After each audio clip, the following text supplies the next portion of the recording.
Hello there, you beautiful people. It's me. I'm back again to update you on Star Atlas. That is my job, right? I try and take it upon myself to update you at least once a week what the hell is happening in Star Atlas, right? And in this week's episode, I'm going to actually be talking a whole bunch of stuff about Sage Labs. Now, unfortunately, some people are under NDA, so they can't actually share with you how they're playing Sage Labs or what they're doing in Sage Labs. But rest assured, I told you the spreadsheet wars have officially started, right? There are so many spreadsheets floating around right now, and people don't even need spreadsheets because they can experience the game themselves and they can do their own calculations. But before that, let's have a look at some of the smaller items in Star Atlas, shall we? Let's start here with a small video that the Atlas Core Core Act 2 is actually coming out soon. But first off, let's look at the photography winner. This is the third winner of the photography contest in Star Atlas, and this theme was environment. So this winner, BWQRDQ, congratulations, man. This is a gorgeous shot here that we have of, this is the flower, I think, in the multiplayer instance, right? I don't think it's Outpost 39, whatever it was, but you can only see this flower, only spawns if I think you're in a multiplayer instance with like at least 4 people in there, and then you all have to go around looking at different locations as to where it was. Now, this was like an Easter egg that the team put in, a little bit different than the statue itself that we found previously, because that was a lot easier to find. There was only a few little sections and it was only single player. But with this, I think it only spawns when there's multiple people in that specific instance. So that's pretty cool. Congratulations to this environmental winner. Really look forward to turning this into an NFT. By the way, for those NFTs, I really hope they have like a circulating supply of just like 100, right? So they get to actually really control the supply in a finite source. It's much easier to control of 100, and it makes it much more exclusive anyway. Let's move on. So before we talk about Sage Labs, let's talk about some new images what we have of the Showroom. Now, Sage Labs is the browser-based version. The Showroom is, of course, the longer-term, big, giant vision of Star Atlas, where everything you do on-chain in Sage Labs is also supposed to be on the browser-based version, which is supposed to be in UE5. So this is just the racing track that is getting a bit more fleshed out. And as you can see here, there is some extra stuff here that we can talk about. The finish line over there, it looks like a giant, nice, tunneled racetrack, so it's going in nicely. This seems to be the starting location as well. You can see there's lots of little nooks and crannies in there people can spectate from, people can gamble from if you need to. Jesus Christ. Pepe, it just looks so good, doesn't it? Yeah, man. Let's look at the next one. This is the kind of let's zoom in on this little feature here. You can see. Now, imagine this, people who win specific races or tournaments, you could have your NFT your ship there just being in display. People can come, give you a little tip, read a little bit about it, read your small message that you wrote, for example, and just generally see how they design that ship, for example. Because people will have lots of components, lots of gem slots or lots of upgrades for these, and it's a whole market, right? People will be able to do that later on. Now let's take a look at this other section below. This is, I think, a presentation area because it looks like it has a stage and as well as some lights. Maybe it's for a ship, but also it looks like it's for a person that's speaking. So this is pretty awesome. We'll get to this later. And of course, a little extra section here. Now this, I'm not actually sure. It doesn't look like it's concept art, does it? It actually looks like it's within UE5. So I'm going to wait until we actually see it in the game. Now, guys, just to let you know, Sage Labs is the big topic now. Okay, Sage Labs is huge. This is what everyone is talking about in Star Atlas. If you're not sure what Sage Labs is, let me give you a 1-minute breakdown. Sage Labs is the browser-based version of the Star Atlas game. Now, the Star Atlas team had to go down a little bit and hunker down, and so they said, we really need to deliver Sage Labs.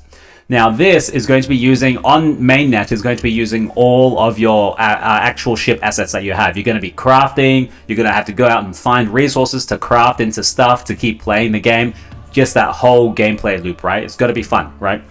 Now, currently people are actually play testing this. And when I say people, this is a few people that the Star Atlas team have selected through the Discord, and any community members that will provide really great feedback. They've selected them.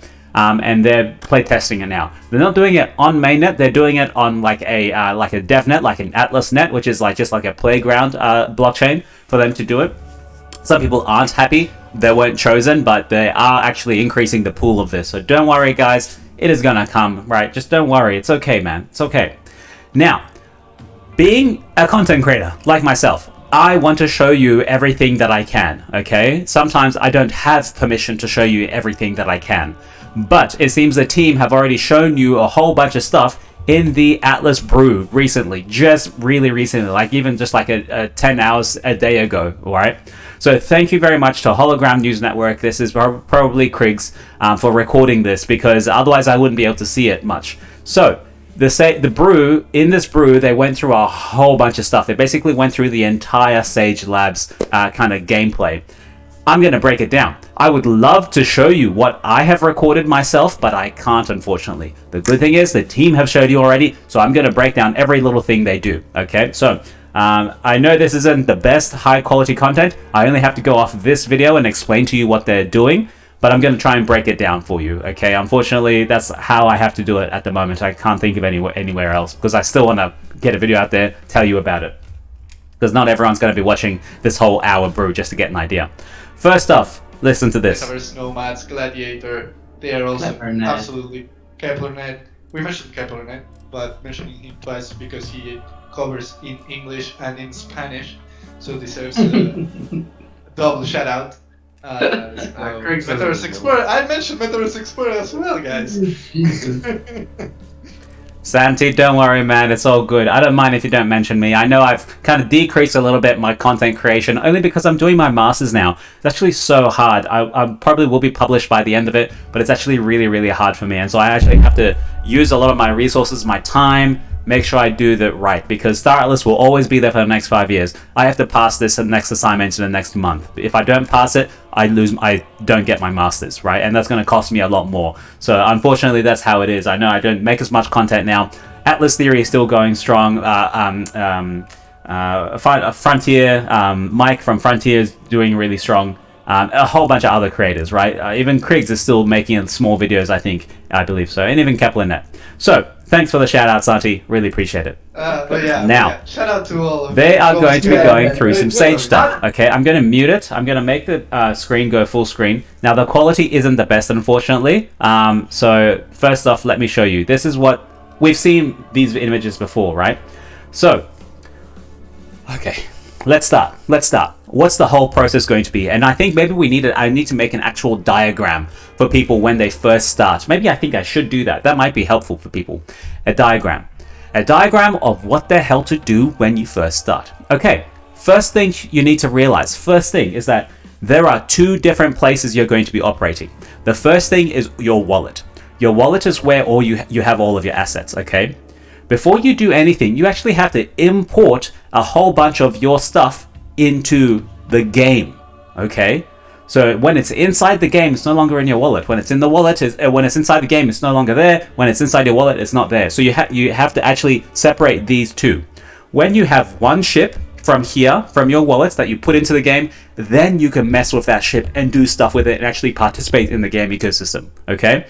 So that's the first thing you have to realize. And I had to learn this the hard way as well when I was doing it. Like, what the hell's happening? They've segregated all of it, okay? So let's say, for example, you have one ship. You've now taken it from the wallet into the game. Great. This is what you're going to see. So first off, this is the intro screen, right? You're going to have a whole bunch of stuff. The map here first. You're going to have a welcome, you know, what sector you're currently in, and you can go and browse all of the different sectors. At the bottom, you can see fleets, but you haven't even formed fleets yet, okay? So let's keep going. I'm going to go through here. See, this person has, I think this was Santi or Dom, one of them. They have the two fleets here that they're actually going. So first off, you actually have to go and click, if I can get it right. I keep talking, very good.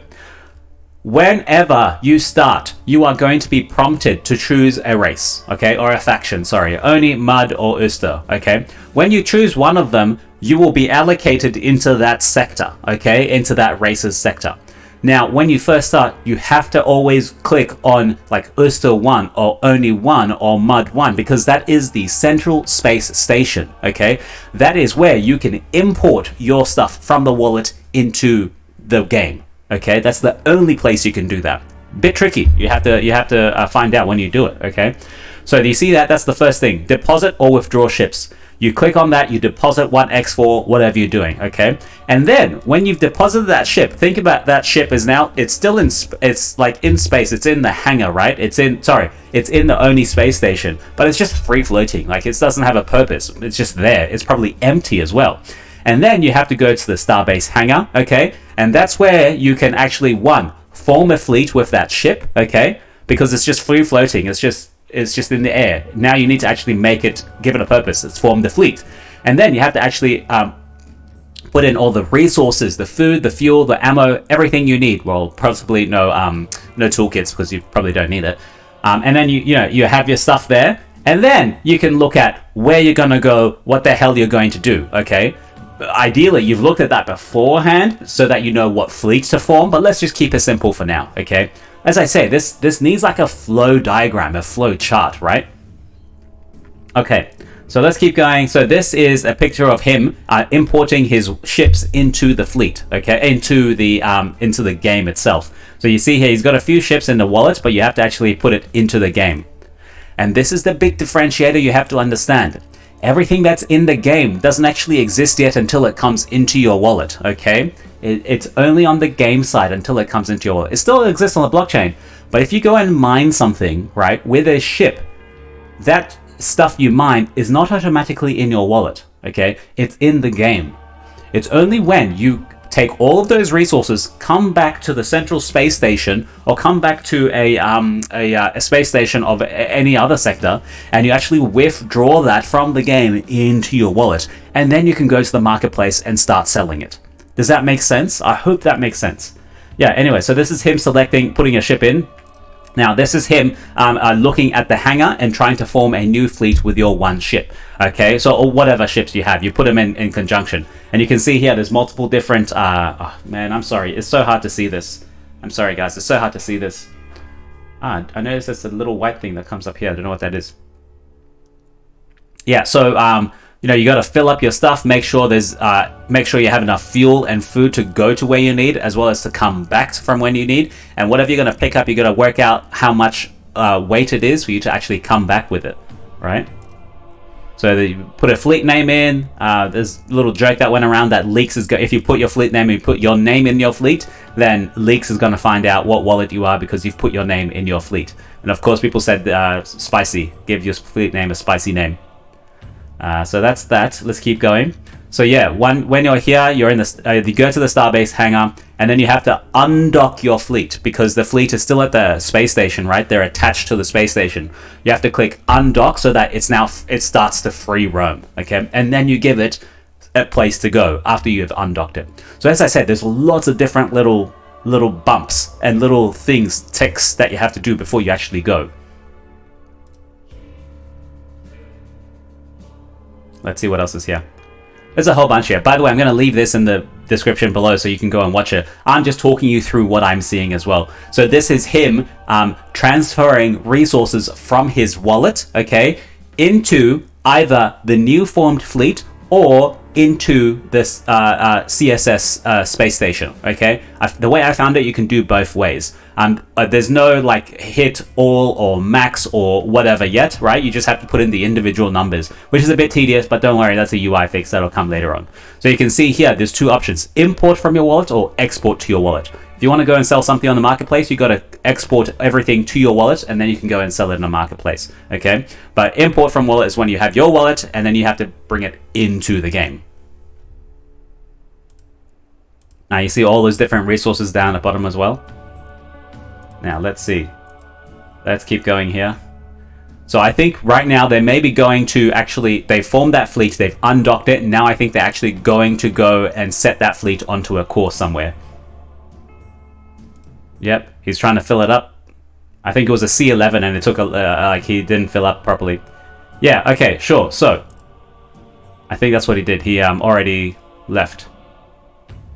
So I think here is when they all decide that, okay, we got to set out on a journey. And then when you go into your formed fleets, right, or you go into the undocked fleets, you'll be able to click on it and say, where do you want to go? And then you get the map of Galea that comes up, okay? The map of Galea is going to tell you where you can go with your fleets. Here it is. Here we go. Let's look at it. So mining operations. I'm so sorry. It's so hard to see this. I feel so bad. This isn't good content. I'm not proud of this. I'm so sorry. Pepe, what am I going to do? I have to wait till they say yes that I can actually, you know, release videos of this, because otherwise I can't. You know, it's so frustrating, Pepe. God damn. Okay.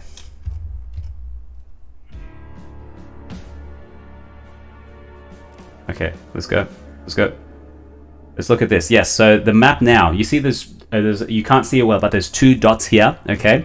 These 2 dots represent the 2 fleets that this guy has on the map, and you will have your own dots as well, okay? And the really great thing that everyone loved was that you could see the dots moving as you're actually moving from one side to another. So over here, you'd have to click, when you click on your fleet, it'll bring up the map and then where you can warp to or sub-warp to. Remember, they both cost different things. They both have different time factors, okay? So, of course, if you do a warp, it's going to be very, very quick, and the sub-warp will be lower. Of course, it's sub, right? So let's have a look. So you can see here, he did click to go somewhere, and then on the blockchain, you can actually see it moving, right? And people went crazy for this. It was really nice to see. I think that's actually the beautiful part, to actually see your item going in real time, even though it's on the blockchain. Okay. Now, let's see here. What happened?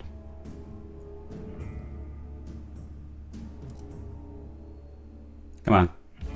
I think I might have missed a few steps here. I'm going to try and make a sector. Make a graph. A graph. This needs a graph. So anyway, when you go and click on the final place that you've warped to or sub-warped to, right? It'll come up with that new planet, similar to the same view as the Oni Central Space Station or the Oster Central Space Station, but it'll just be like that system, right? And in that system, you have multiple things you can do. If there's 2 resources, you'll be able to click on one or the other and say start mining. Now, of course, you start mining, it's going to start using your ammo as well as your food, okay? But no ammo in that, no fuel in that same space because you're idle at the moment, right? When you do that, you start accruing all those resources at a fixed rate based on your statistics of your ship, okay? And then at that point, you get to decide, I want to stop mining, withdraw and stop mining, okay? Now, that doesn't mean it's on your wallet yet. It's still in the game, okay? It's still on the client game side, I guess. And then you have to take that back to the CSS or back to wherever you're going to go, right? And go and take it into your actual wallet. Now, this is what they were doing here. It's hard to see what they're up to. Yeah, that was the small, yeah. So this is the mining operation that it looks like. Mining operation there. So you'll get to see actually all the numbers start accruing. And this button here is the harvest resources and stop mining. Yeah, what else was there? I think, and then they ended up self-destructing at the end just because they wanted to, just to see. So the self-destruct, of course, is when you had enough fuel to get there, but you did everything you needed to do, and you don't actually have enough fuel to come back, right? What are you going to do? You're stuck out there. So far, we don't have the functionality of someone going to grab you and bring you back. So in that instance, they implemented the self-destruct button, which is you lose everything because it doesn't actually exist in your wallet yet, right? It's only on the game side. Self-destruct and you respawn back at the Oni Central Space Station where you'll be able to keep going and refuel everything. Remember, you lose everything, yeah? That's how it is. If you're going to self-destruct, you're going to self-destruct, okay? Later on, hopefully, when the game is fully fleshed out, I should be able to come here, salvage your ship and, steal any of your crew or take all of your cargo that you were mining, all of that sort of stuff. That's the good stuff. So yeah, this is the mining interface, and that's the map. Back at it again, and I think that's it. That's it, gentlemen. It's a really great watch. People have been waiting for this a long time, being honest. I think this is something that we need to get more content on. I'm already trying to film some videos on this, but like I said, I need permission before I can actually go out. I have to show you this secondhand video, which isn't the best kind of content for myself to make, so I really, really do apologize for that, guys. Not much I can do here. I'm going to work on a flowchart, okay? Just a very simple flowchart for people to understand what you have to do first before you go and decide what to do, okay? Okay? Because people will get lost because the UI isn't the best at the moment. It's still just the first iterations, right? UI, and they're constantly doing bug fixes, so yeah, we'll leave it there. Now, everything I said, if you're confused by this, please, please, please, please, just go and check out the Sage Labs guide, okay? Or even look around the staratlas Discord. There are a few resources just floating around, a few spreadsheets to help you make up your mind and decide what you have to do, okay? This is turning into a game now, okay? You have to put in a little bit extra effort. Everything I've kind of described is here.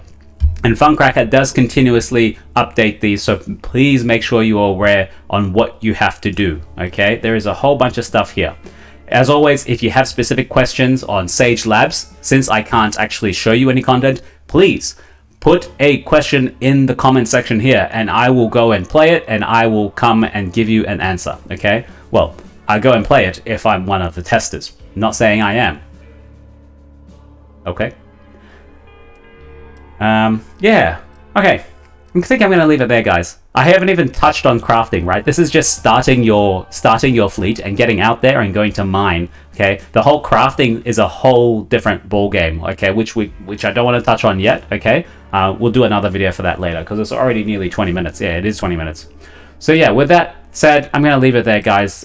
Thank you so much. I know it's not the best content. Apologies, but that's the best I can do so far. All right, I'm gonna leave you and love you. Ciao, guys.